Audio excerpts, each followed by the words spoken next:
কলকাতার হাসপাতালে নারী চিকিৎসককে ধর্ষণ হত্যার ঘটনায় তোলপাড় ভারত জুড়ে চিকিৎসকদের ডাকা ধর্মঘটে চলছে কর্মবিরতি।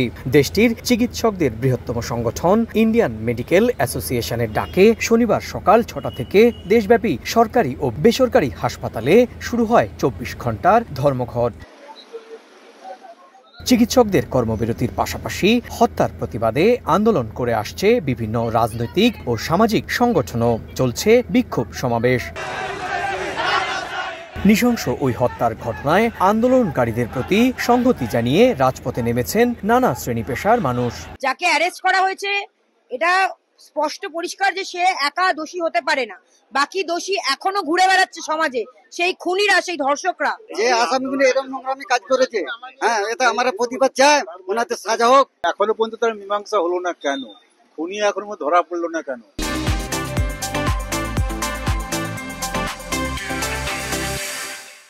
ভারত জুড়ে চিকিৎসকদের ডাকা ধর্মঘটে নৈতিক সমর্থন জানিয়েছে বিজেপি সহ অন্যান্য রাজনৈতিক দল।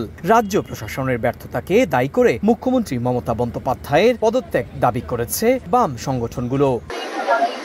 ধর্মঘটের কারণে বহির্বিভাগ সহ অন্যান্য সব সেবা বন্ধ থাকলেও চালু রয়েছে জরুরি বিভাগ। চিকিৎসা সেবা ব্যাহত হওয়ায় চরম ভোগান্তিতে পড়েছেন রোগীরা। এরই মধ্যে হত্যার তদন্ত কাজ শুরু করেছে ভারতের কেন্দ্রীয় তদন্তকারী সংস্থা সিবিআই। শনিবার সকালে দ্বিতীয় দিনের মতো আরজিকর মেডিকেল কলেজ হাসপাতাল পরিদর্শন করে সিবিআইয়ের একটি তদন্তকারী দল। এছাড়া হাসপাতালের সাবেক অধ্যক্ষ সন্দীপ ঘোষকে জিজ্ঞাসাবাদও করা হচ্ছে।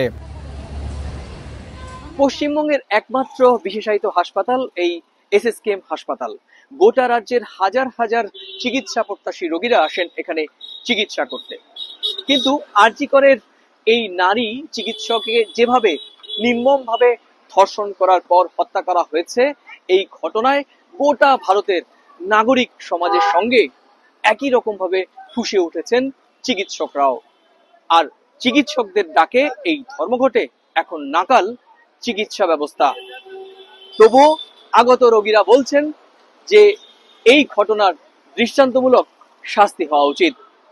কলকাতার এসএসকেএম হাসপাতালের সামনে থেকে সুব্রত আচার্য, সময় সংবাদ।